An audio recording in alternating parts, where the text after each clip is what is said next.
அண்டத்தில் ஒரு சக்தி இருக்கிறது. அது தீ போல எரியும். அது தைரியம் தரும். அது போராடும் மனதை உருவாக்கும். அந்த சக்தியே மங்களகாரகன், செவ்வாய் பகவான். தேவலோகத்தில் சிவப்பு ஒளியால் ஒளிரும் ஒரு தெய்வீக உலகம் உள்ளது. அங்கு செவ்வாய் பகவான் ஒரு வீரராஜாவாக சிவப்பு ஆடை அணிந்து கையில் கதையேந்தி தைரியத்தின் உருவமாக நிற்கிறார். அவரது கண்களில் தீ போல உறுதி, அவரது முகத்தில் போராடும் வீரத்தின் அமைதி. அவர் மனிதர்களின் வாழ்க்கையை கவனித்துக் கொண்டிருக்கிறார். யாருக்கு தைரியம் தேவை, யார் வாழ்க்கையில் தடைகளை உடைக்க வேண்டும் என்று பார்க்கிறார். வாழ்க்கையில் நீங்கள் பயப்படுகிறீர்களா? செய்ய வேண்டிய விஷயத்தை தள்ளிக்கொண்டு போகிறீர்களா? எப்போதும் கோபம், மன அழுத்தம் இருக்கிறதா? அந்த நேரத்தில் தேவலோகத்திலிருந்து செவ்வாய் பகவான் உங்களை கவனிக்கிறார்.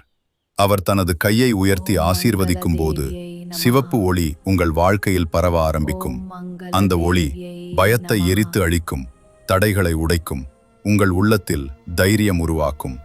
செவ்வாய்க்கிழமை அன்று சிவப்பு உடை அணிந்து சிவப்பு பூ, குறிப்பாக செம்பருத்தி பூ வைத்து வழிபடுங்கள். கடலை பருப்பு, வெல்லம் சமர்ப்பியுங்கள். மனதை ஒருமுகப்படுத்தி இந்த மந்திரத்தை ஜபியுங்கள். ஓம் அங்காரகாய நமக. இந்த மந்திரத்தை 9 முறை அல்லது 108 முறை சொன்னால் செவ்வாய் பகவானின் சக்தி உங்கள் வாழ்க்கையில் நுரையும். தமிழ்நாட்டில் உள்ள வைத்தீஸ்வரன் கோவில் இந்த தெய்வீக சக்தியை உணர மிகவும் பிரபலமான ஸ்தலம். செவ்வாய் பகவான் அருள் இருந்தால் நீங்கள் பயப்பட வேண்டியதே இல்லை. நீங்கள் வெற்றி பெறுவது உறுதி. இந்த வீடியோ உங்களுக்கு உதவுனா லைக் பண்ணுங்க. இன்னும் இப்படிப்பட்ட தெய்வீக வீடியோக்கள் வேண்டும்னா சப்ஸ்கிரைப் பண்ணுங்க. உங்க நண்பர்களுக்கும் ஷேர் பண்ணுங்க. அவர்களுக்கும் தைரியம் கிடைக்கட்டும்.